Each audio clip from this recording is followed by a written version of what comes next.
बच्चों, मेरा नाम है मोहित और आपका स्वागत है हमारे YouTube चैनल हिस्ट्री चैंपियन में। तो जैसा कि आप जानते हो, आपका जो पेपर होने वाला है भारत का भूगोल भूगोल का जो पेपर होने वाला है भारत का भूगोल, उससे संबंधित जितने भी महत्वपूर्ण प्रश्न होने वाले हैं सारे के सारे मैं आपको करवाने वाला हूं। तो उसका जो पहला प्रश्न है, भारत के भौतिक विभाजनों का वर्णन कीजिए। तो भारत में जितने भी भौगोलिक स्थलाकृतियां हैं उसके बारे में पढ़ेंगे और उनका भौतिक विभाजन है उसके बारे में भी अपन विस्तृत रूप से पढ़ने वाले हैं। काफी ज्यादा महत्वपूर्ण प्रश्न आपके सामने, इसको अच्छे से कर लेना। चैनल को जरूर से सब्सक्राइब कर देना। ये वाली पीडीएफ आपको टेलीग्राम चैनल पे मिल जाएगी, अच्छे से कर लेना, डाउनलोड करके अच्छे से पढ़ लेना उसको। साथ के साथ डिस्क्रिप्शन में प्ले लिस्ट का लिंक दूंगा, वहां पर आपको अन्य वीडियो भी देखने को मिल जाएंगे। पहला प्रश्न आपके सामने, भारत एक विशाल और विविधताओं से भरा हुआ देश है। तो आप सबको पता है भारत देश है, उसकी जो भौगोलिक क्षेत्रफल है वो बहुत बड़ा है। हम पूरी दुनिया के 7वें सबसे बड़े देश की भौगोलिक दृष्टिकोण से आने वाले देशों में से हैं और जनसंख्या में 2011 की जनसंख्या के हिसाब से अपन दूसरे स्थान पे हैं और वर्तमान के डाटा के हिसाब से हम पहले स्थान पे आते हैं। तो और साथ के साथ हमारे देश में सिर्फ जनसंख्या और भौगोलिक दृष्टिकोण से ही हम सिर्फ बड़े नहीं है, बल्कि हमारा जो भौगोलिक दृष्टिकोण है उसमें और हमारी संस्कृति में काफी बड़ा भेदभाव जो अंतर भी देखने को मिलता है। अगर आप उत्तर से लेकर दक्षिण तक जाओ तो पहनावा, खाना पीना, त्योहार, बोली भाषा सब बदल जाती है।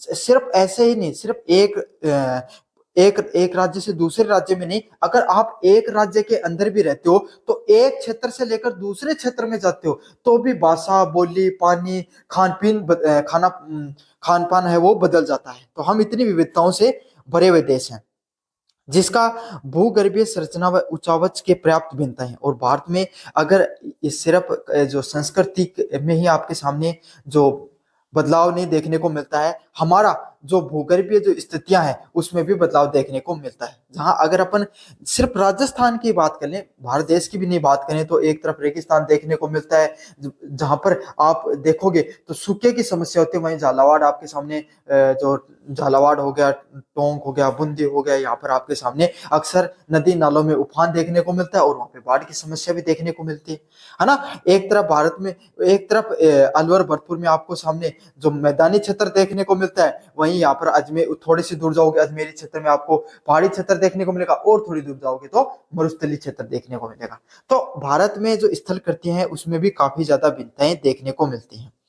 इन्हीं भिन्नताओं के आधार पे भारत को मुख्य रूप से 6 भौतिक विभाजनों में बांटा गया है। और इन्हीं सब, अगर अपन भिन्नताओं की बात करें तो भारत है उसको कुल अलग अलग प्रकार की 6 भौतिक जो विभाजन है उनके आधार पर इनका विभाजन किया गया है। पहले विभाजन की बात करें, उत्तरी पर्वतीय प्रदेश। सबसे पहला प्रदेश कौन सा आपके सामने, उत्तरी के अंदर जो पर्वतीय प्रदेश पाए जाते हैं जिसमें हिमालय पर्वत मुख्यतः है। विशेषताओं की बात करें, यह विश्व की सबसे ऊंची और नवीनतम वलित पर्वतमाला है जो भारत की उत्तरी सीमा और पश्चिम से पूर्व तक फैली हुई है। तो अगर भारत की अपन शुरुआत करें तो सबसे पहले आपको पता भाई उत्तर से शुरुआत होती है किसी भी चीज की, तो सबसे पहले अपने को देखने को मिलता है उत्तरी दिशा में क्या देखने को मिलता है, आपके सामने जो हिमालय है वो देखने को मिलता है, जिसकी शुरुआत आपके सामने जो अफगानिस्तान या पाकिस्तान से लेकर या म्यांमार तक चलती है, जिसमें भारत में आपके सामने पंजाब में भी है। यहाँ पर जो जम्मू कश्मीर के अंदर से जम्मू कश्मीर, हिमाचल प्रदेश, आपके सामने उत्तराखंड, फिर जो आगे अपन जाते हैं सिक्किम और फिर अरुणाचल प्रदेश तक इसका फैलाव देखने को मिलता है, जिसकी सीमा उत्तरी सीमा और पश्चिम से लेकर पूर्वी तक फैली हुई है। इसमें 3 समानांतर श्रेणियां, तो इसमें अलग अलग प्रकार की 3 समानांतर आपको श्रेणियां देखने को मिलती हैं। पहला है महान हिमालय। सबसे पहले हिमालय कौन सा है, महान हिमालय। अब महान हिमालय के आगे लिखा होता है हिमाद्री, है ना। क्या तो महान हिमालय बोलते हैं या फिर हिमाद्री के नाम से जाना जाता है। हिमाद्री के नाम से क्यों जाना जाता है, हिमाद्री के नाम से इसलिए जाना जाता है क्योंकि इस पे यहाँ पर आपके सामने सबसे जो ऊंची चोटियां देखने को मिलती हैं, है ना। और हर समय यहाँ पर बर्फ रहती है। तो इसका जो औसतन अगर ऊंचाई की भी बात करें तो 6000 जो मीटर है उससे ऊंची आपके सामने चोटियां देखने को मिलती हैं। और इसी के ऊपर सबसे ऊंची ऊंची जैसे K2 हो गया, आपके सामने कंचनजंगा हो गया, आपके सामने जो माउंट एवरेस्ट हो गया, ये जो सबसे ऊंची ऊंची जो चोटियां हैं वो इसमें ही देखने को मिलती हैं। इसका विस्तार आपके सामने नेपाल में भी देखने को मिलता है। नेपाल में सारी ऊंची चोटियां देखने को मिलती हैं। अगला है लघु हिमालय। उसके बाद में जो हिमाद्री हिमालय है उसके बाद में ये ऐसे हैं, 3 पैरेलल लाइंस है, मतलब ऐसे वाली लाइंस। समझ में आ गया। सबसे पहले जो सबसे ऊंचे वो हिमाद्री है और महान हिमालय जो सबसे उत्तरी दिशा में। फिर बीच की जो आपके सामने देखने को मिलता है वो लघु हिमालय होता है, जिसको अपन हिमाचल हिमालय और उत्तराखंड हिमालय के नाम से भी जानते हैं, जहां पर आपके सामने थोड़ा कम ऊंचाई वाला क्षेत्र देखने को मिलता है और यहाँ पर अक्सर आपको दून भी दिखाई देते हैं, जैसे देहरादून हो गया आपके सामने, जो जैसे उस वक्त दून एक समतल क्षेत्र होता है जहां पर क्या बसावट भी की जा सकती है। और लास्ट में आपको देखने को मिलता है आखिरी क्षेत्र शिवालिक वाला क्षेत्र, जो बिल्कुल कम ऊंचाई है, जिसका विस्तार आपको सामने पूर्वोत्तर में लगभग देखने को मिलता है। महत्व की बात करें भारत में, भारत को मध्य एशिया की जो सबसे ठंडी हवाओं से बचाने का कार्य करता है। इसका कार्य क्या होता है भाई, हिमालय का कार्य क्या है, अब आपको पता है। जो रशिया की बात करें और उसके बाद चाइना की बात करें तो यहाँ पर सबसे ज्यादा ठंडा प्रदेश है। समझ में आ गया, मध्य एशिया में बहुत ज्यादा ठंड पड़ती है। आपको जो साइबेरिया देश का नाम सुना होगा, रशिया है, आपको वहां पे हमेशा ठंड रहती है हर वक्त। चाइना में भी ठंड रहती है, लेकिन उस ठंडी हवाएं आती हैं जो पोलर रीजन से आपके सामने, उसको रोकने का कार्य कौन करता है, आपके सामने हिमालय कार्य करता है। और भारत की जो जलवायु है उसको ठंडी के बजाय उष्ण कटिबंधीय बनाने का कार्य करता है। साथ के साथ मानसून पवनों को रोकने का भी काम करता है। अगर हिमालय नहीं होता तो भारत में जो इतनी जो वर्षा देखने को मिलती है वो नहीं मिलती। क्यों? हिमालय की एक तो ऊंचाइयां इतनी है कि इससे जो बादल है वो टकराकर भारत के जो पूर्वोत्तर क्षेत्र हो, चाहे पंजाब का क्षेत्र हो, चाहे आपके सामने यूपी बिहार का क्षेत्र हो, यहाँ पे बरसात करने का भी कार्य करता है। साथ के साथ इसके अंदर काफी मात्रा में ग्लेशियर वगैरह भी पाए जाते हैं, जिसके वजह से जो 12 जो नदियां हैं उसको भी पानी का स्रोत पर्याप्त स्तर पे मिल जाता है। तो नदियों को जो पर्याप्त स्तर पे जो पानी है वो प्रोवाइड करवाने का काम भी इसी का है, क्योंकि ग्लेशियर से जो पानी है वो आपके सामने पिघलता है और इससे गंगा, जो सिंध नदी हो गई आपके सामने, ब्रह्मपुत्र जैसी 3 भारत की प्रमुख नदियां इसी कारण से पैदा होती हैं। और अलग अलग प्रकार की छोटी छोटी नदियां तो है ही। वन संपदा और जैव विविधता से भी भरपूर है। तो आपको पता है भाई, जहाँ पे पानी होगा, जहाँ पे पहाड़ी क्षेत्र होगा, वहां पे वन संपदा मिलना तो एक आवश्यक बात है। और इससे पर्यटन और जल विद्युत के लिए महत्वपूर्ण है। तो भारत की कितनी ज्यादा जल विद्युत परियोजनाएं हैं वो आपके सामने कहाँ पर देखने को मिलती हैं, हिमालय क्षेत्र में देखने को मिलती हैं। तो इससे क्या होता है, आपके सामने जैव विविधता भी है, पर्यटन और जल विद्युत के लिए भी काफी ज्यादा महत्वपूर्ण है। समझ में आ गया आपके सामने। अगला क्षेत्र है उत्तरी मैदान, जहां पे सिंधु, गंगा व ब्रह्मपुत्र के मैदान देखने को मिलते हैं। दूसरा भूभाग है उत्तरी मैदान। अब हिमालय से अपन थोड़ा नीचे की तरफ आए तो हिमालयन जो नदियां हैं उनके द्वारा, वो हिमालय से निकली ग्लेशियर से उनका जो पानी था उन्होंने लिया, और वहां से क्या है वो अपने साथ मिट्टी का बहाव लेकर आती हैं। जब तेजी से बहती हैं आपके सामने हिमालय से, पहाड़ी क्षेत्र से, तो अपने साथ कंकर पत्थर लेके आते हैं, वो घिसते चले जाते हैं, कुछ मिट्टी को अपने साथ लेकर आती है। वो मिट्टी जैसे मैदानी क्षेत्र पे आती है तो भाई मैदानी क्षेत्र में, पहाड़ी क्षेत्र में तो ढलान देखने को मिलती है, जिस वजह से स्पीड होती है नदी की।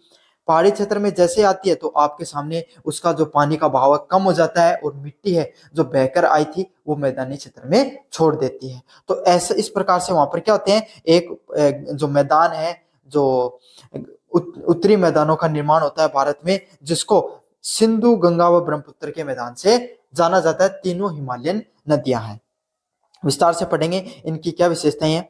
ये हिमालय से निकलने वाली नदियां जैसे सिंधु, गंगा, ब्रह्मपुत्र और उनकी सहायक नदियों द्वारा लाया गया जालोड निष्पक्षों से निर्मित एक विशाल समतल मैदान है। तो जैसा कि मैंने आपको बताया कि सिंधु, गंगा और ब्रह्मपुत्र जैसी नदियां हैं वो अपने साथ कुछ मिट्टी, कुछ सील्ट, कुछ गाद है वो अपने साथ लेकर आती हैं, जिससे क्या होता है, आपके सामने एक विशाल जो मैदान है उनका निर्माण होता है।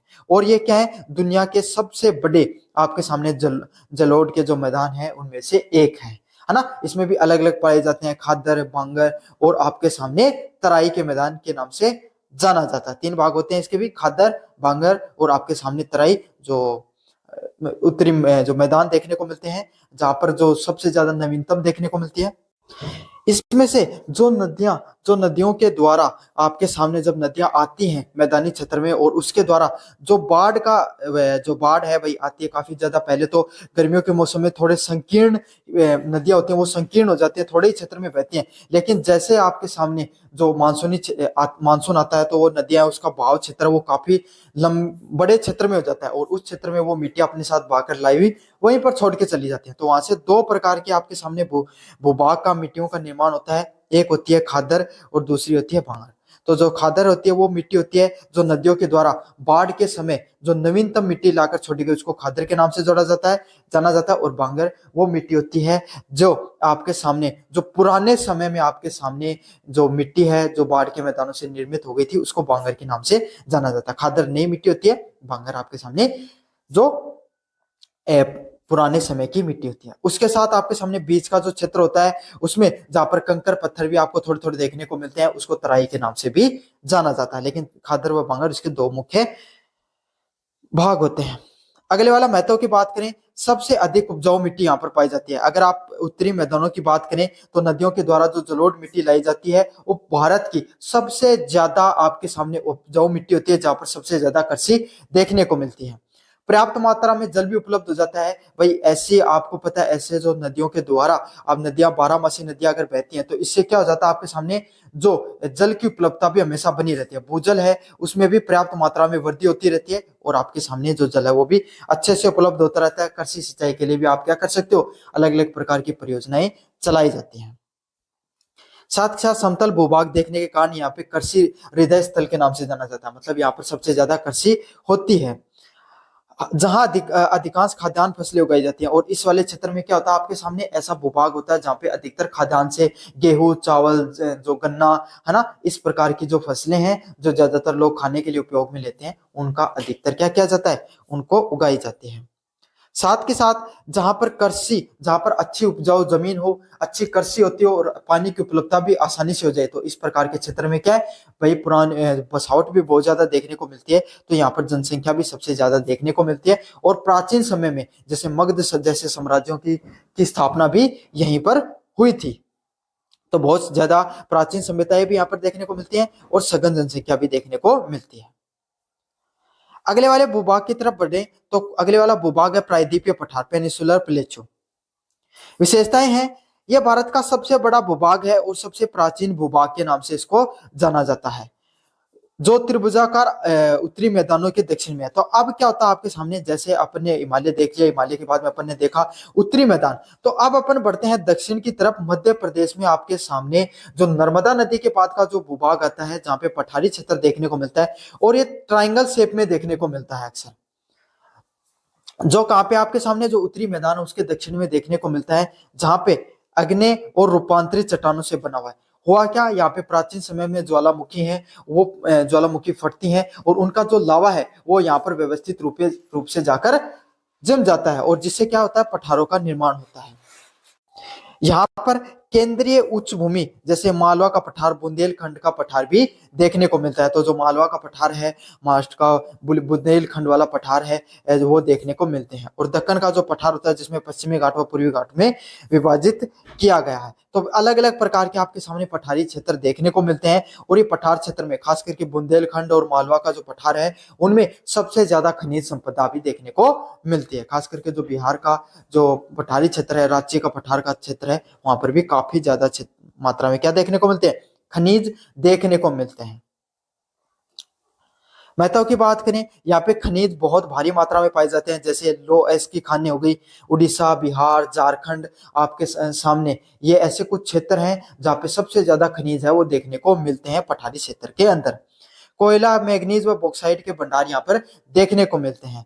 यहाँ पर काली मिट्टी दक्कन ट्रैप में कपास की खेती के लिए उपयुक्त है। और ये जो पठार है, इस पठारी क्षेत्र में आपके लावा के वजह से कौन सी मिट्टी का निर्माण हुआ, काली मिट्टी का निर्माण होता है। काली मिट्टी की विशेषता यही होती है कि वो अपने अंदर सबसे ज्यादा नमी धारण कर सकती है, स्वयं जुताई हो सकती है, जिसकी आपको जुताई करने की जरूरत नहीं पड़ती है। पानी जैसे उसके ऊपर पानी लगता है वो चिपचिपी हो जाती है, और उसके ऊपर एक लेयर जम जाती है, जिसके कारण उसका जो नमी है वो जाती नहीं है, और जिससे कृषि के लिए वो हमेशा उपयुक्त रहती है।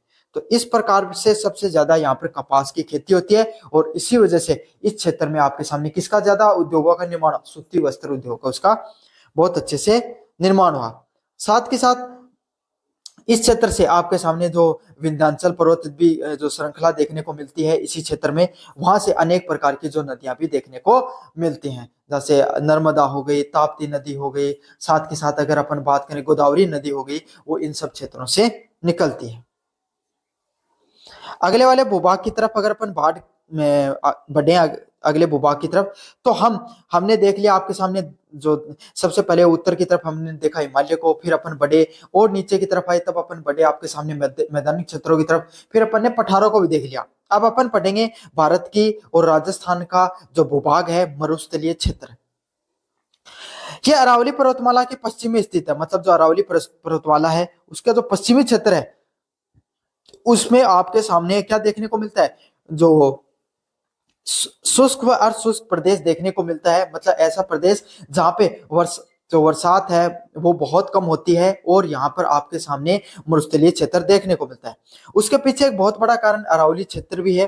अरावली क्षेत्र के कारण होता क्या है, अरावली के जितने भी जो मानसून आता है वो उसके पूर्वी दिशा में, बादल उसके पूर्वी दिशा में टकराते हैं। एक तो वो सीधी है एकदम राजस्थान में, तो लगभग बादल तो सीधे निकल जाते हैं मानसूनी हवाएं, लेकिन कुछ बस्ती हैं वो टकराती हैं, वो पूर्वी दिशा में बरसात करती हैं, जिस कारण वहां पे अलवर, भरतपुर, जयपुर, टोंक, सवाईमाधोपुर जैसे क्षेत्र में किसके मैदानों का निर्माण होता है आपके सामने, और उसका जो पश्चिमी क्षेत्र होता है वहां पर कम बरसात होती है, इस कारण वहां पर मरुस्थलीय क्षेत्र का निर्माण होता है।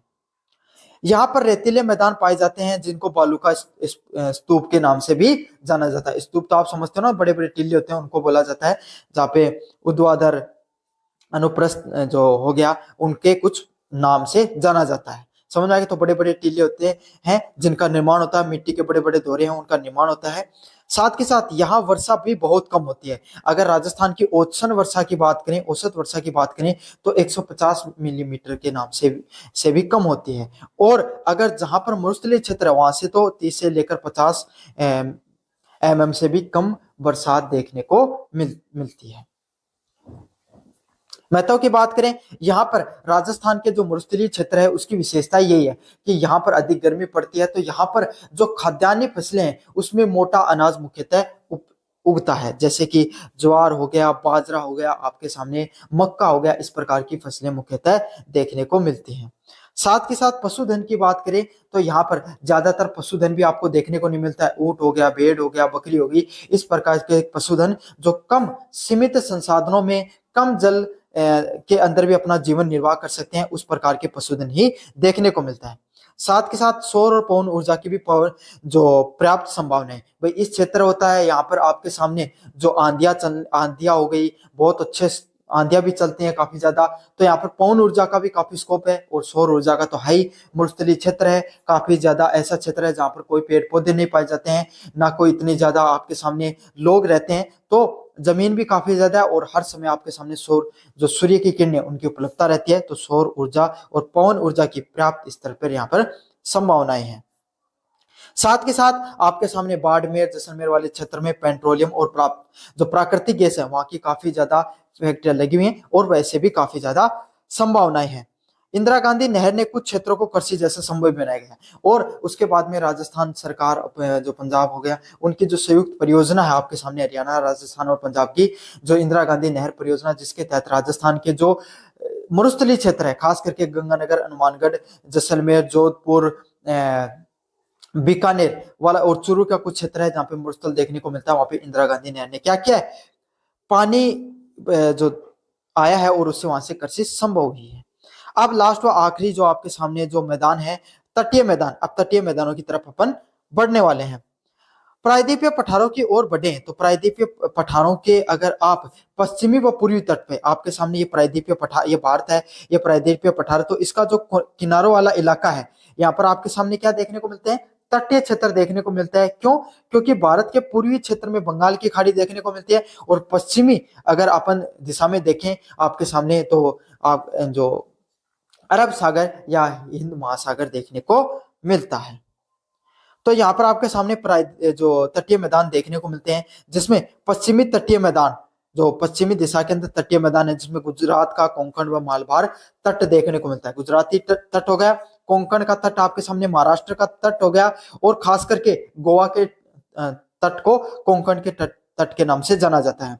मालभार का आपके सामने तट देखने को मिलता है, जहां पे आपके सामने जो केरल का जो क्षेत्र है उसको मालाबार के जो तट के नाम से जाना जाता है। और ये संकरा व कटा फटा आपके सामने है, जबकि पूर्वी तट है उत्कल, उत्तरी सरकार व कोरामंडल चौड़ा व अधिक नदियों द्वारा निर्मित है। क्योंकि इधर का गुजरात और कोंकण वाला जो तट है वो कटा फटा क्यों है? क्योंकि यहाँ की जो नदियां हैं इनके द्वारा जो ज्वार मुख का निर्माण होता है, ये एक तो डेल्टा का निर्माण नहीं करती हैं, दूसरी बात पश्चिमी दिशा के अंदर हिंद महासागर में बहुत, जो आपके सामने अरब सागर में बहुत कम नदियां गिरती हैं, जो बड़ी कोई बहुत ज्यादा बड़ी नदियां यहाँ पर नहीं गिरती हैं। और जो पूर्वी क्षेत्र है यहाँ पर इतना बड़ा जो ज्यादा चौड़ा इसीलिए क्योंकि गोदावरी, कृष्णा, ताप्ती जैसी, गंगा आपके सामने जैसी बड़ी नदियां हैं वो कहां पर गिरती हैं? बंगाल की खाड़ी में गिरती हैं, और इनकी खासियत भी यही कि डेल्टा का निर्माण करते हैं, जिससे बड़ा तटीय क्षेत्र का निर्माण होता है। समझ में आ गया? तो यह आपके सामने इसके महत्व की बात करें इस क्षेत्र की, इस क्षेत्र में मुख्यतः मछली पकड़ना, चावल की खेती, नारियल के बागान देखने को मिलते हैं। तो भाई समुद्र के किनारे होने वाले जितने भी आपके सामने जो कार्य होते हैं वो आपके सामने देखने को मिलते हैं, जिसमें मछली पकड़कर लोग अपना जीवन यापन करते हैं, चावल की खेती की जाती है, बंदरगाहों का विकास किया जाता है, जहां पर व्यापार व वाणिज्य के भी केंद्र है, जहाँ पे आपके सामने कलकत्ता का जो बंदरगाह है, उड़ीसा का जो बंदरगाह है, आपके सामने जो मुंबई का बंदरगाह है, उस जैसे कुछ बड़े बंदरगाह देखने को मिलते हैं। मालाबार व कोरामंडल जैसे आपके सामने दो बड़े बंदरगाह है, तटबंध है, जहाँ पे आपके तट है, जहाँ पर सबसे ज्यादा व्यापार देखने को मिलता है। अगले वाला भूभाग है द्वीप समूह। भारत में दो द्वीप समूह मुख्यतः देखने को मिलते हैं, बंगाल की खाड़ी और अंडमान निकोबार।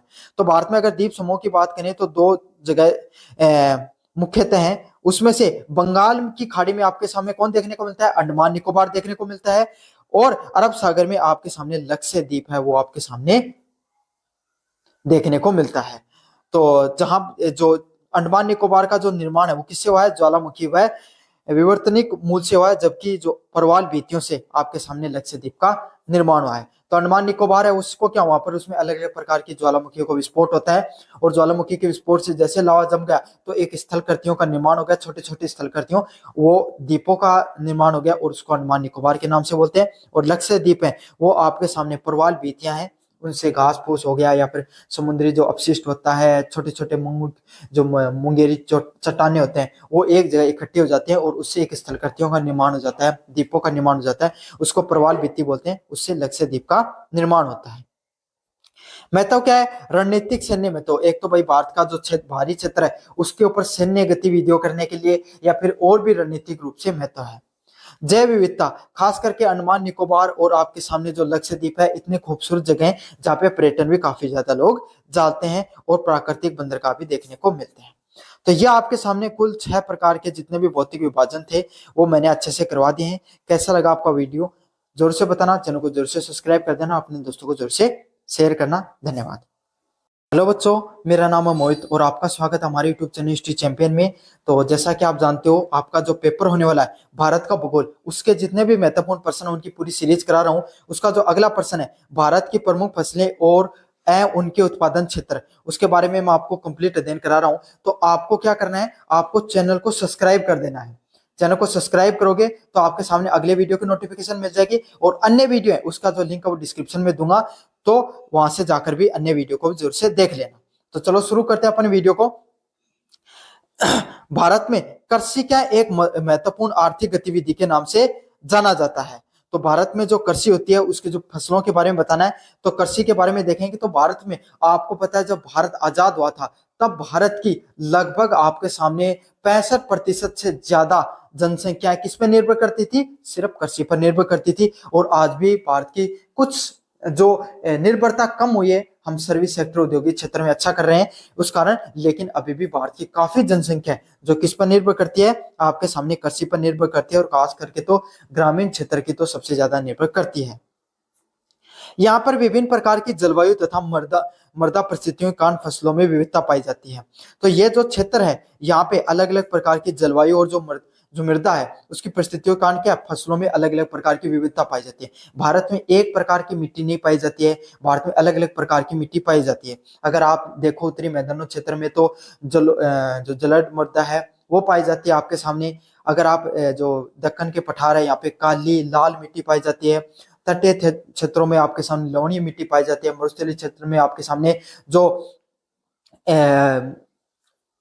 जो मरुस्थलीय मिट्टी होती है आपके सामने भुरभुरी मिट्टी वो पाई जाती है। पर्वतीय क्षेत्रों में आपके सामने पर्वतीय मिट्टी पाई जाती है। तो अलग अलग मिट्टी के प्रकार होने के कारण अलग अलग प्रकार की जो फसलें हैं उनको उगाना संभव है। और भारत की जलवायु वो भी कुछ इस प्रकार की है कि हर क्षेत्र की जलवायु भी अलग है ना। अब अगर आप उत्तरी क्षेत्र की बात करो तो यहाँ पर सर्दियां ज्यादा पड़ती हैं। जो आपके सामने जो अगर आप दक्षिण के भारत में जाओगे तो वहां पे सर्दी इतनी ज्यादा नहीं होती है, सामान्य तापमान भी रहता है। समझ में आ गया। तो भारत की जलवायु भी ऐसी है जहां पर तापमान में भी जलवायु में भी विविधता देखने को मिलती है। इस कारण भारत में विविध फसलों में विविधता होना एक सामान्य सी बात है। फसलों को मुख्य रूप से 3 कृषि ऋतुओं में बांटा गया है। तो भारत में अगर फसलों की बात करें तो जो कृषि ऋतु हैं अलग अलग प्रकार की उनमें उनको बांटा गया, जैसे खरीफ रबी और जायद फसलों में मुख्यतः इन तीनों को बांटा गया है। समझ में आ गया। तो 3 प्रमुख कृषि फसलें हैं उनके बारे में भी पढ़ेंगे अपन विस्तार से। सबसे जो पहले फसलें आती हैं वो आती हैं खरीफ की फसलें, है ना, जिनको कब बोया जाता है? जून जुलाई में बोया जाता है। अब जो मानसूनी सीजन की शुरुआत होती है भारत में जून में और काफी क्षेत्र में जुलाई में पहुंचता है, राजस्थान जैसे क्षेत्रों में तो वहां पर जुलाई में उसमें उनकी कृषि की जाती है। जैसे भारत में मानसून आता है तो उस समय बरसात के कारण, क्योंकि भारत का लगभग कृषि है वो किस पे निर्भर करती है आपके सामने, लगभग कृषि आपके सामने मानसून पर निर्भर करती है। तो जैसे मानसून आता है जमीन है उसमें जो बरसात के कारण नमी होती है उसके बाद में उसकी जुताई की जाती है। और इस फसल को जैसे भारत में ठंड जो का मौसम है सर्दी का मौसम आता है उससे पहले सितंबर अक्टूबर में इसकी कटाई की जाती है।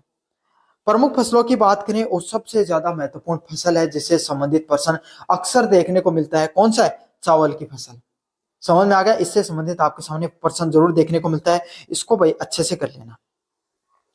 विशेषताओं की बात करें, भारत की मुख्य खाद्यान्न फसल के रूप में जाना जाता है किसको? चावल को, जिसमें सबसे उच्च तापमान आपके सामने लगभग 25 डिग्री से अधिक तापमान देखने को मिलता है और लगभग उच्च आर्द्रता भी देखने को मिलती है 100 सेंटीमीटर से अधिक। मतलब ये फसल उस वाले क्षेत्र में होगी जहां पर तापमान हमेशा 25 डिग्री से ज्यादा होगा। तो 25 डिग्री से ज्यादातर तापमान आपको कौन से क्षेत्र में देखने को मिलता है? उत्तर भारत में, पंजाब, बिहार, आपके सामने हरियाणा और यूपी, उत्तर प्रदेश हो गया, इस ये वाला वो क्षेत्र होता है जहां पर 25 डिग्री से अधिक तापमान मिलता है और हमेशा आर्द्रता ह्यूमिडिटी भी अच्छी होगी और 100 जो सेंटीमीटर है मिलीमीटर है उससे ज्यादा बरसात होनी चाहिए आपके सामने, तभी आपके सामने क्या है? ये फसलें उगती हैं।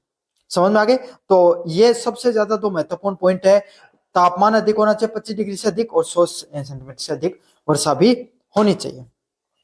इसके मुख्य उत्पादित क्षेत्रों की बात करें तो आपके सामने उत्तर भारत में खास करके ये सबसे ज्यादा देखने को मिलती है। कुछ भूभाग दक्षिणी भूभाग में भी इसकी कृषि की जाती है जहां पर पानी की उपलब्धता सुगमता से देखने को मिलती है, काफी ज्यादा मात्रा में इसको पानी भी चाहिए, तो इसी क्षेत्र में इसका ये उत्पादित हो सकती है जहां पर सबसे ज्यादा बरसात होती है।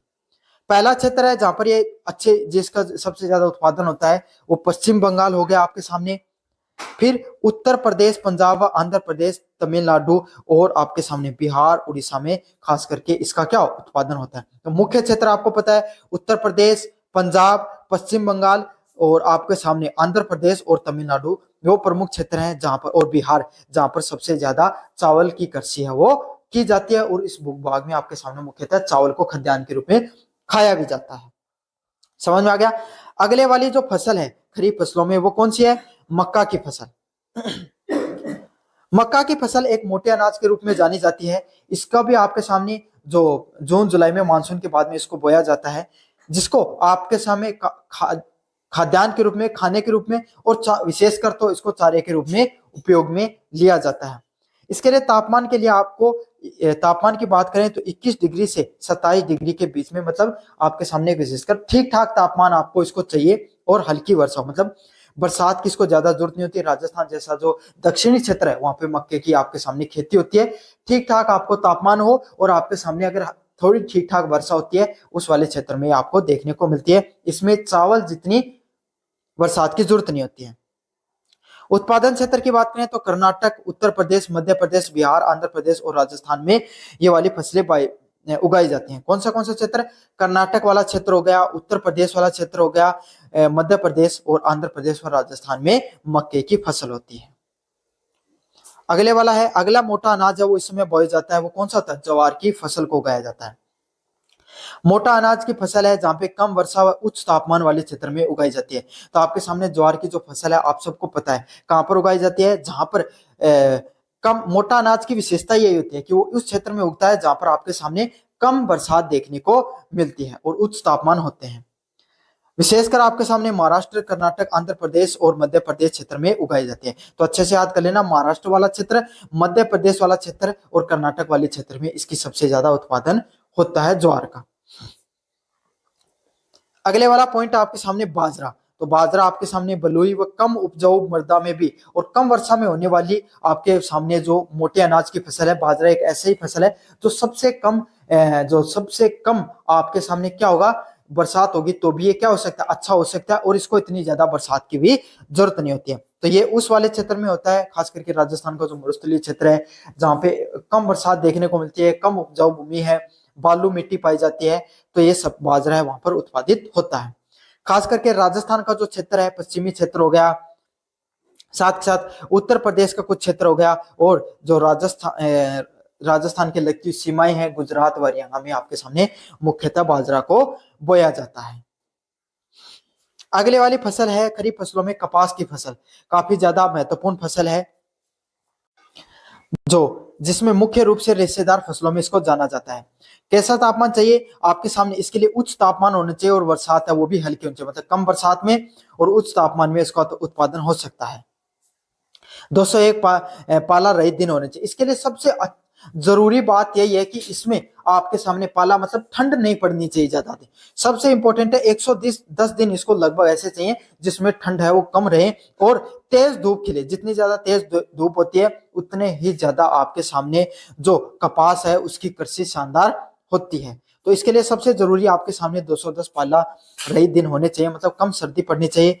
काली मृदा है वो इसके लिए सबसे ज्यादा उपयोगी, इसीलिए आपके सामने मध्य प्रदेश और महाराष्ट्र में खास करके इसका सबसे ज्यादा उत्पादन होता है। काली मिट्टी है, रेगुर मिट्टी है जिसको आपके सामने कपासी मिट्टी के भी नाम से जाना जाता है, वो मिट्टी इसके लिए सबसे ज्यादा उपयुक्त मिट्टी के रूप में जानी जाती है।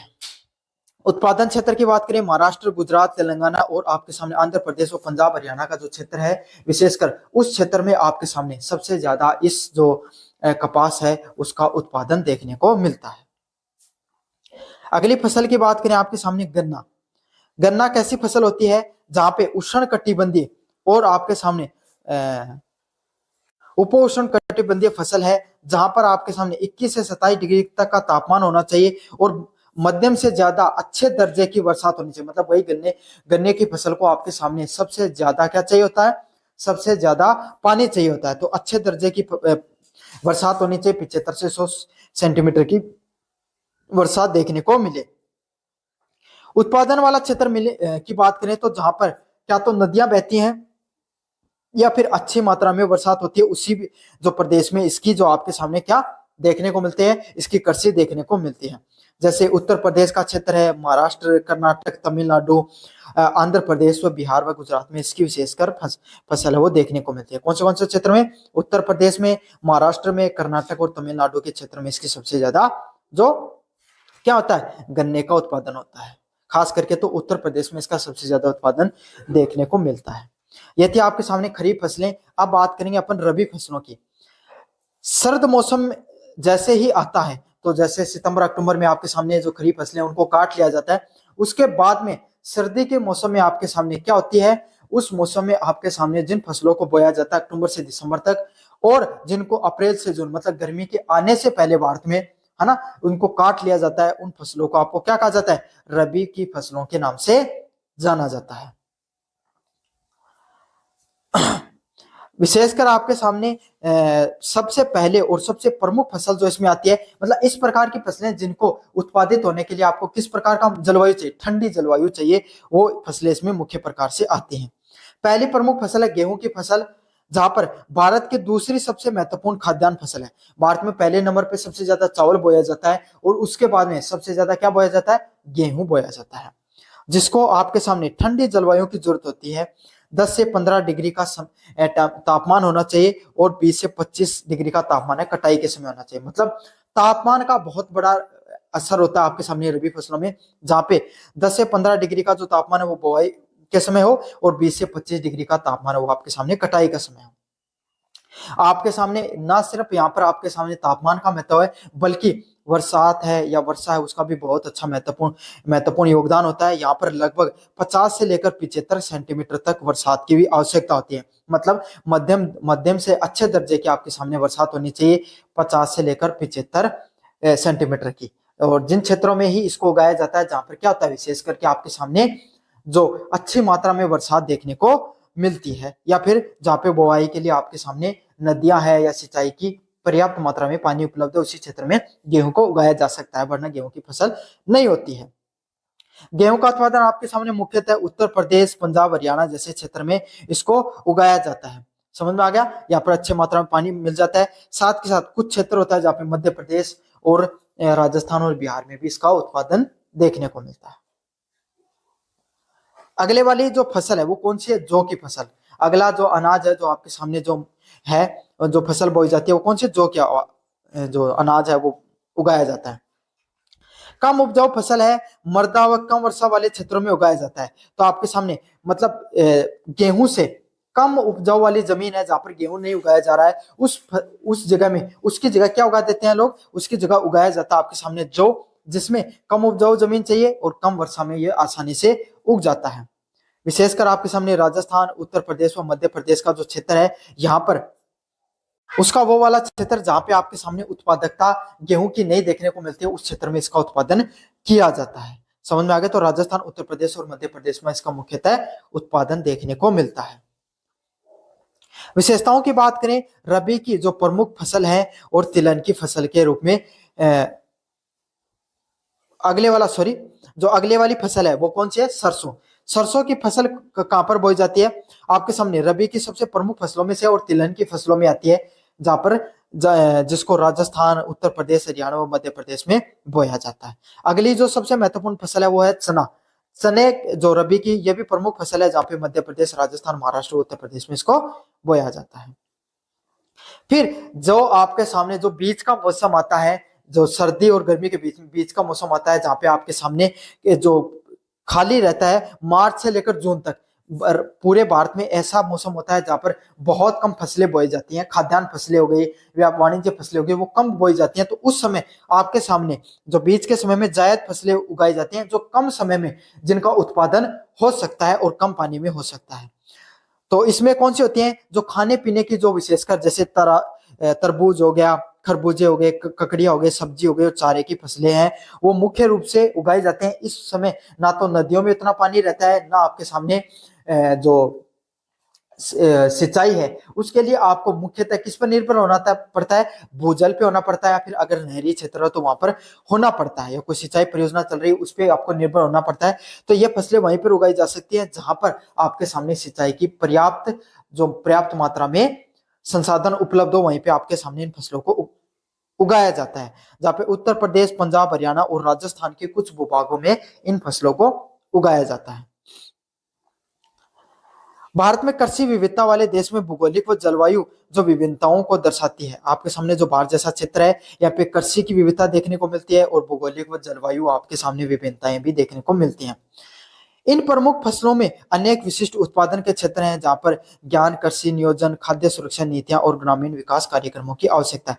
तो भारत जैसा देश है, यहाँ पे कृषि भूमि की कमी नहीं है, यहाँ की मिट्टी है वो भी ठीक ठाक उपजाऊ है, लेकिन हमें जरूरत है यहाँ पे भारत में तकनीक की और कम से कम जो मानसून है उस पर निर्भरता कम करने की, जिससे क्या हो, भारत और अधिक जो खाद्यान्न है उसका उत्पादन कर पाए।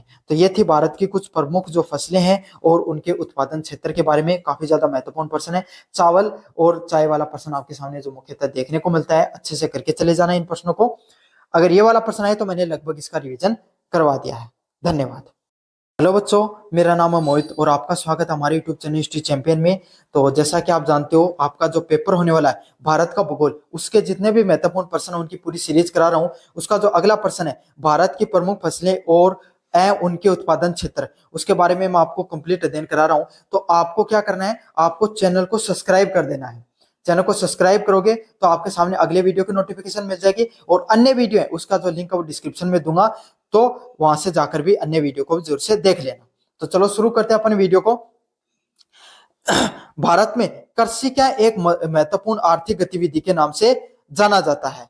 तो भारत में जो कृषि होती है उसके जो फसलों के बारे में बताना है, तो कृषि के बारे में देखेंगे तो भारत में आपको पता है जब भारत आजाद हुआ था तब भारत की लगभग आपके सामने 65% से ज्यादा जनसंख्या किस पर निर्भर करती थी, सिर्फ कृषि पर निर्भर करती थी। और आज भी भारत की कुछ जो निर्भरता कम हुई है, हम सर्विस सेक्टर औद्योगिक क्षेत्र में अच्छा कर रहे हैं उस कारण, लेकिन अभी भी भारत की काफी जनसंख्या है जो किस पर निर्भर करती है, आपके सामने कृषि पर निर्भर करती है, और खास करके तो ग्रामीण क्षेत्र की तो सबसे ज्यादा निर्भर करती है।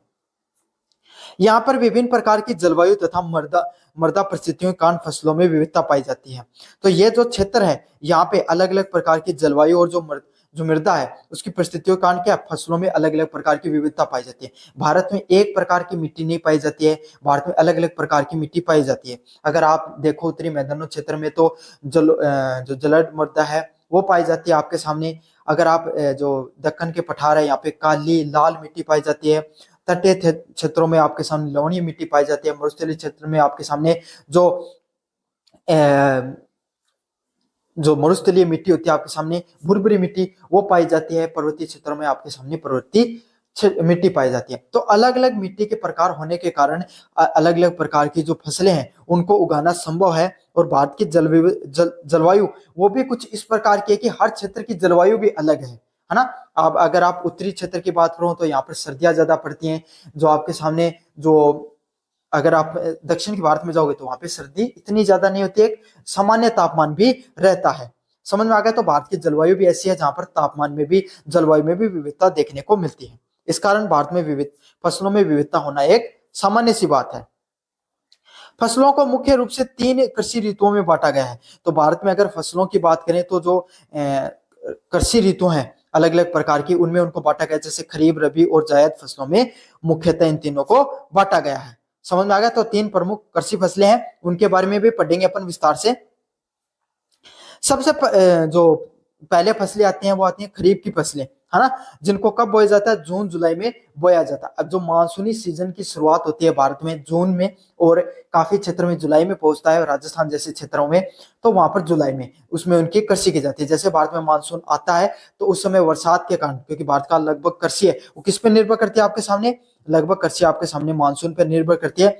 तो जैसे मानसून आता है, जमीन है उसमें जो बरसात के कारण नमी होती है, उसके बाद में उसकी जुताई की जाती है। और इस फसल को जैसे भारत में ठंड जो का मौसम है, सर्दी का मौसम आता है, उससे पहले सितंबर अक्टूबर में इसकी कटाई की जाती है।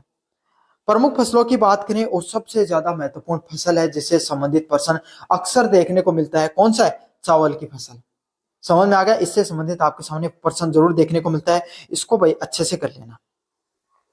विशेषताओं की बात करें, भारत की मुख्य खाद्यान्न फसल के रूप में जाना जाता है किसको, चावल को, जिसमें सबसे उच्च तापमान आपके सामने लगभग 25 डिग्री से अधिक तापमान देखने को मिलता है, और लगभग उच्च आर्द्रता भी देखने को मिलती है 100 सेंटीमीटर से अधिक। मतलब ये फसल उस वाले क्षेत्र में होगी जहां पर तापमान हमेशा 25 डिग्री से ज्यादा होगा। तो 25 डिग्री से ज्यादातर तापमान आपको कौन से क्षेत्र में देखने को मिलता है, उत्तर भारत में, पंजाब, बिहार, आपके सामने हरियाणा और यूपी, उत्तर प्रदेश हो गया।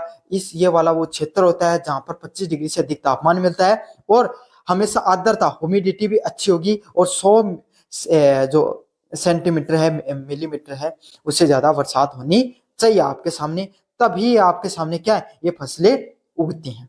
समझ में आ गए। तो ये सबसे ज्यादा तो महत्वपूर्ण पॉइंट है, तापमान अधिक होना चाहिए 25 डिग्री से अधिक, और 100 सेंटीमीटर से अधिक वर्षा भी होनी चाहिए।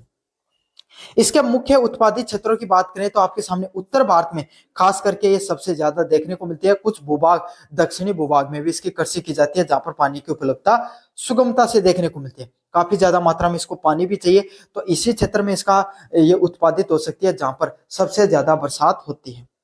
पहला क्षेत्र है जहां पर ये अच्छे जिसका सबसे ज्यादा उत्पादन होता है वो पश्चिम बंगाल हो गया आपके सामने, फिर उत्तर प्रदेश, पंजाब, आंध्र प्रदेश, तमिलनाडु और आपके सामने बिहार, उड़ीसा में खास करके इसका क्या उत्पादन होता है। तो मुख्य क्षेत्र आपको पता है उत्तर प्रदेश, पंजाब, पश्चिम बंगाल और आपके सामने आंध्र प्रदेश और तमिलनाडु, वो प्रमुख क्षेत्र हैं जहां पर, और बिहार जहां पर सबसे ज्यादा चावल की कृषि है वो की जाती है। और इस भूभाग में आपके सामने मुख्यतः चावल को खाद्यान्न के रूप में खाया भी जाता है।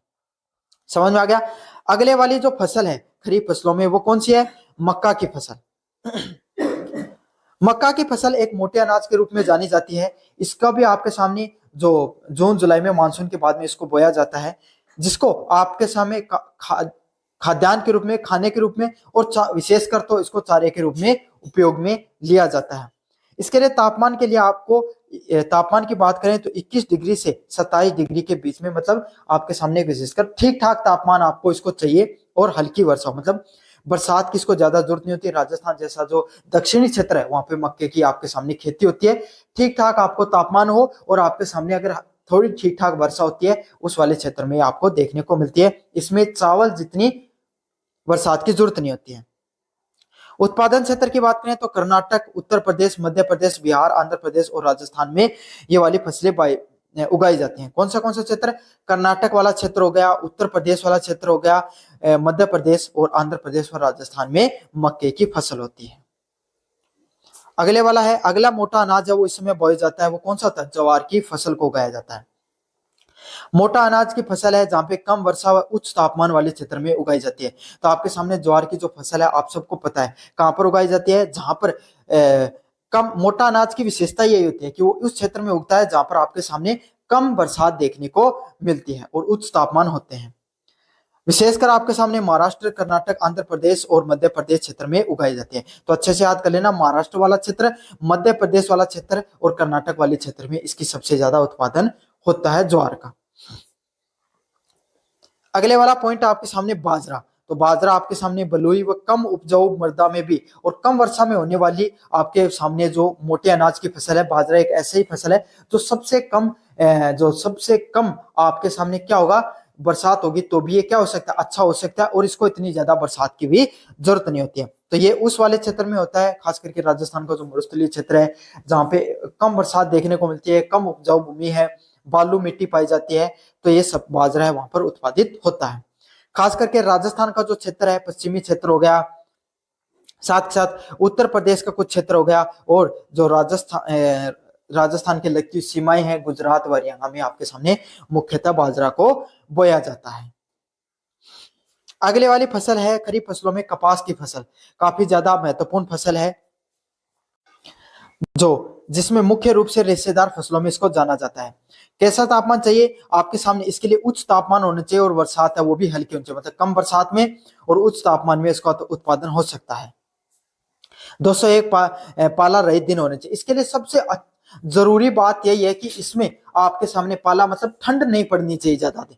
सबसे इंपॉर्टेंट है 110 दिन इसको लगभग ऐसे चाहिए जिसमें ठंड है वो कम रहे और तेज धूप खिले। जितनी ज्यादा तेज धूप होती है उतने ही ज्यादा आपके सामने जो कपास है उसकी कृषि शानदार होती है। तो इसके लिए सबसे जरूरी आपके सामने 210 पाला रहित दिन होने चाहिए, मतलब कम सर्दी पड़नी चाहिए। काली मृदा है वो इसके लिए सबसे ज्यादा उपयोगी, इसीलिए आपके सामने मध्य प्रदेश और महाराष्ट्र में खास करके इसका सबसे ज्यादा उत्पादन होता है। काली मिट्टी है, रेगुर मिट्टी है, जिसको आपके सामने कपासी मिट्टी के भी नाम से जाना जाता है, वो मिट्टी इसके लिए सबसे ज्यादा उपयुक्त मिट्टी के रूप में जानी जाती है। उत्पादन क्षेत्र की बात करें, महाराष्ट्र, गुजरात, तेलंगाना और आपके सामने आंध्र प्रदेश और पंजाब हरियाणा का जो क्षेत्र है, विशेषकर उस क्षेत्र में आपके सामने सबसे ज्यादा इस जो कपास है उसका उत्पादन देखने को मिलता है। अगली फसल की बात करें आपके सामने गन्ना। गन्ना कैसी फसल होती है जहां पे उष्ण कटिबंधीय और आपके सामने उपोष्ण कटिबंधीय फसल है, जहां पर आपके सामने 21 से 27 डिग्री तक का तापमान होना चाहिए और मध्यम से ज्यादा अच्छे दर्जे की बरसात होनी चाहिए। मतलब वही गन्ने गन्ने की फसल को आपके सामने सबसे ज्यादा क्या चाहिए होता है, सबसे ज्यादा पानी चाहिए होता है। तो अच्छे दर्जे की बरसात होनी चाहिए, 75 से 100 सेंटीमीटर की बरसात देखने को मिले। उत्पादन वाला क्षेत्र मिले की बात करें तो जहां पर क्या तो नदियां बहती हैं या फिर अच्छी मात्रा में बरसात होती है, उसी जो प्रदेश में इसकी जो आपके सामने क्या देखने को मिलते हैं, इसकी कृषि देखने को मिलती है। जैसे उत्तर प्रदेश का क्षेत्र है, महाराष्ट्र, कर्नाटक, तमिलनाडु, आंध्र प्रदेश व बिहार व गुजरात में इसकी विशेषकर फसल है वो देखने को मिलती है। कौन से क्षेत्र में? उत्तर प्रदेश में, महाराष्ट्र में, कर्नाटक और तमिलनाडु के क्षेत्र में इसकी सबसे ज्यादा जो क्या होता है, गन्ने का उत्पादन होता है। खास करके तो उत्तर प्रदेश में इसका सबसे ज्यादा उत्पादन देखने को मिलता है। ये थी आपके सामने खरीफ फसलें। अब बात करेंगे अपन रबी फसलों की। सर्द मौसम जैसे ही आता है, तो जैसे सितंबर अक्टूबर में आपके सामने जो खरीफ फसलें उनको काट लिया जाता है, उसके बाद में सर्दी के मौसम में आपके सामने क्या होती है, उस मौसम में आपके सामने जिन फसलों को बोया जाता है अक्टूबर से दिसंबर तक, और जिनको अप्रैल से जून मतलब गर्मी के आने से पहले भारत में है ना, उनको काट लिया जाता है। उन फसलों को आपको क्या कहा जाता है, रबी की फसलों के नाम से जाना जाता है। विशेषकर आपके सामने सबसे पहले और सबसे प्रमुख फसल जो इसमें आती है, मतलब इस प्रकार की फसलें जिनको उत्पादित होने के लिए आपको किस प्रकार का जलवायु चाहिए, ठंडी जलवायु चाहिए, वो फसलें इसमें मुख्य प्रकार से आती हैं। पहली प्रमुख फसल है गेहूं की फसल, जहां पर भारत की दूसरी सबसे महत्वपूर्ण खाद्यान्न फसल है। भारत में पहले नंबर पे सबसे ज्यादा चावल बोया जाता है और उसके बाद में सबसे ज्यादा क्या बोया जाता है, गेहूं बोया जाता है, जिसको आपके सामने ठंडी जलवायु की जरूरत होती है। 10 से 15 डिग्री का तापमान होना चाहिए और 20 से 25 डिग्री का तापमान है कटाई के समय होना चाहिए। मतलब तापमान का बहुत बड़ा असर होता है आपके सामने रबी फसलों में, जहां पे 10 से 15 डिग्री का जो तापमान है वो बुआई के समय हो और 20 से 25 डिग्री का तापमान है वो आपके सामने कटाई का समय हो। आपके सामने ना सिर्फ यहाँ पर आपके सामने तापमान का महत्व है, बल्कि बरसात है या वर्षा है उसका भी बहुत अच्छा महत्वपूर्ण योगदान होता है। यहाँ पर लगभग 50 से लेकर 75 सेंटीमीटर तक बरसात की भी आवश्यकता होती है। मतलब मध्यम से अच्छे दर्जे की आपके सामने बरसात होनी चाहिए, 50 से लेकर 75 सेंटीमीटर की। और जिन क्षेत्रों में ही इसको उगाया जाता है, जहां पर क्या होता है, विशेष करके आपके सामने जो अच्छी मात्रा में बरसात देखने को मिलती है, या फिर जहाँ पे बुआई के लिए आपके सामने नदियां है या सिंचाई की पर्याप्त मात्रा में पानी उपलब्ध है, उसी क्षेत्र में गेहूं को उगाया जा सकता है, वरना गेहूं की फसल नहीं होती है। गेहूं का उत्पादन आपके सामने मुख्यतः उत्तर प्रदेश, पंजाब, हरियाणा जैसे क्षेत्र में इसको उगाया जाता है। समझ में आ गया? यहाँ पर अच्छी मात्रा में पानी मिल जाता है। साथ के साथ कुछ क्षेत्र होता है जहाँ पे मध्य प्रदेश और राजस्थान और बिहार में भी इसका उत्पादन देखने को मिलता है। अगले वाली जो फसल है वो कौन सी है, जौ की फसल। अगला जो अनाज है जो आपके सामने जो है, जो फसल बोई जाती है वो कौन सी, जौ क्या जो अनाज है वो उगाया जाता है। कम उपजाऊ फसल है, मर्दा व कम वर्षा वाले क्षेत्रों में उगाया जाता है। तो आपके सामने मतलब गेहूं से कम उपजाऊ वाली जमीन है जहां पर गेहूं नहीं उगाया जा रहा है, उस जगह में उसकी जगह क्या उगा देते हैं लोग, उसकी जगह उगाया जाता है आपके सामने जौ, जिसमें कम उपजाऊ जमीन चाहिए और कम वर्षा में ये आसानी से उग जाता है। विशेषकर आपके सामने राजस्थान, उत्तर प्रदेश व मध्य प्रदेश का जो क्षेत्र है, यहाँ पर उसका वो वाला क्षेत्र जहां पे आपके सामने उत्पादकता गेहूं की नहीं देखने को मिलती है, उस क्षेत्र में इसका उत्पादन किया जाता है। समझ में आ गया? तो राजस्थान, उत्तर प्रदेश और मध्य प्रदेश में इसका मुख्यतः उत्पादन देखने को मिलता है। विशेषताओं की बात करें, रबी की जो प्रमुख फसल है और तिलहन की फसल के रूप में जो अगले वाली फसल है वो कौन सी है, सरसों। सरसों की फसल कहां पर बोई जाती है, आपके सामने रबी की सबसे प्रमुख फसलों में से और तिलहन की फसलों में आती है, जहां पर जिसको राजस्थान, उत्तर प्रदेश, हरियाणा और मध्य प्रदेश में बोया जाता है। अगली जो सबसे महत्वपूर्ण फसल है वो है चना। चने जो रबी की ये भी प्रमुख फसल है, जहां पे मध्य प्रदेश, राजस्थान, महाराष्ट्र, उत्तर प्रदेश में इसको बोया जाता है। फिर जो आपके सामने जो बीच का मौसम आता है, जो सर्दी और गर्मी के बीच का मौसम आता है, जहां पे आपके सामने जो खाली रहता है, मार्च से लेकर जून तक पूरे भारत में ऐसा मौसम होता है जहां पर बहुत कम फसलें बोई जाती हैं। खाद्यान्न फसलें हो गई, वाणिज्य फसलें हो गई, वो कम बोई जाती हैं। तो उस समय आपके सामने जो बीच के समय में जायद फसलें उगाई जाती हैं, जो कम समय में जिनका उत्पादन हो सकता है और कम पानी में हो सकता है। तो इसमें कौन सी होती हैं, जो खाने पीने की जो विशेषकर जैसे तरबूज हो गया, खरबूजे हो गए, ककड़िया हो गए, सब्जी हो गई और चारे की फसलें हैं, वो मुख्य रूप से उगाए जाते हैं। इस समय ना तो नदियों में उतना पानी रहता है, ना आपके सामने जो सिंचाई है उसके लिए आपको मुख्यतः किस पर निर्भर होना पड़ता है, भूजल पे होना पड़ता है, या फिर अगर नहरी क्षेत्र हो तो वहां पर होना पड़ता है, या कोई सिंचाई परियोजना चल रही है उस पर आपको निर्भर होना पड़ता है। तो ये फसलें वहीं पर उगाई जा सकती हैं जहां पर आपके सामने सिंचाई की पर्याप्त मात्रा में संसाधन उपलब्ध हो, वहीं पे आपके सामने इन फसलों को उगाया जाता है। जहाँ पे उत्तर प्रदेश, पंजाब, हरियाणा और राजस्थान के कुछ भूभागों में इन फसलों को उगाया जाता है। भारत में कृषि विविधता वाले देश में भौगोलिक व जलवायु जो विभिन्नताओं को दर्शाती है। आपके सामने जो भारत जैसा क्षेत्र है, यहाँ पे कृषि की विविधता देखने को मिलती है और भौगोलिक व जलवायु आपके सामने विभिन्नताएं भी देखने को मिलती हैं। इन प्रमुख फसलों में अनेक विशिष्ट उत्पादन के क्षेत्र हैं जहां पर ज्ञान, कृषि नियोजन, खाद्य सुरक्षा नीतियां और ग्रामीण विकास कार्यक्रमों की आवश्यकता है। तो भारत जैसा देश है, यहाँ पे कृषि भूमि की कमी नहीं है, यहाँ की मिट्टी है वो भी ठीक ठाक उपजाऊ है, लेकिन हमें जरूरत है यहाँ पे भारत में तकनीक की और कम से कम जो मानसून है उस पर निर्भरता कम करने की, जिससे क्या हो भारत और अधिक जो खाद्यान्न है उसका उत्पादन कर पाए। तो ये थी भारत की कुछ प्रमुख जो फसलें हैं और उनके उत्पादन क्षेत्र के बारे में। काफी ज्यादा महत्वपूर्ण प्रश्न है। चावल और चाय वाला प्रश्न आपके सामने जो मुख्यतः देखने को मिलता है, अच्छे से करके चले जाना इन प्रश्नों को। अगर ये वाला प्रश्न आए तो मैंने लगभग इसका रिवीजन करवा दिया है। धन्यवाद।